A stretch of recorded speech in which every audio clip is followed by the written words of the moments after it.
Hey guys, sorry it's dark out. I'm just sitting at the lineup at the BC ferries to go home from Vancouver Island. But this is number 11 video of the world of wood carvers. Thanks for the pics, guys. Keep them coming. What's up, Jordy? This is Ren in Cottage Grove, Oregon, and I just wanted to show you what you've inspired me to do. Alright, I got my first two wood spirits here. And they're only stained. I used two different stains. But check it out. It's pretty cool.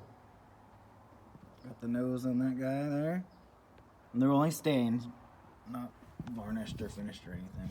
And this guy's pretty cool. A little spooky looking. We're gonna call him Melancholy Marvin. Uncle Jesse.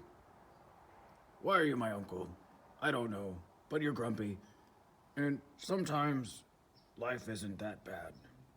And sometimes you're pretty positive, so check out my nose. Keep up the good work. I got these guys. I got some of my started.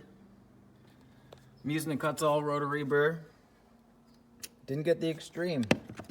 Should have got the extreme. Shit.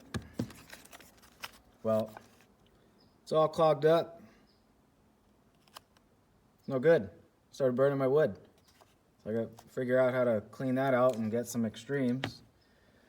I'm using my Dremel 4000. Thing's pretty cool. Got the flex shaft. Trying not to abuse my tools. And went down to the local lake and rivers and got me some driftwood. I got some projects ahead of me.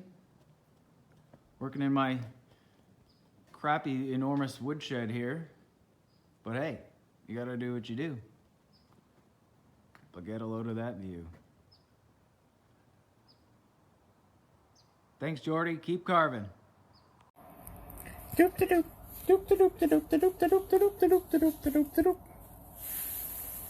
Huh? Hey, what's a fine old pine tree like you doing hanging around with two mushrooms? I gotta know. So you were saying, why do you hang around with mushrooms? Because they're fungi. Oh, Oh, brother. Hey, Jordy. Well, this is what I'm working on now. It's not finished, obviously, but I'm doing this for Bob. This post is a driftwood post, and it's 5.5 feet tall. And so I had done another one for Bob, but the wood was really punky, but he liked it anyway. So, and if you'll notice also, I've got a Santa Claus, my very first Santa Claus. This is one from the bark I got from Rich. So, hope you like it. Bye. Christmas? They've already forgotten about Halloween? I'm afraid so. Our time is over. Time to go back on the shelf. I don't want to go back on the shelf.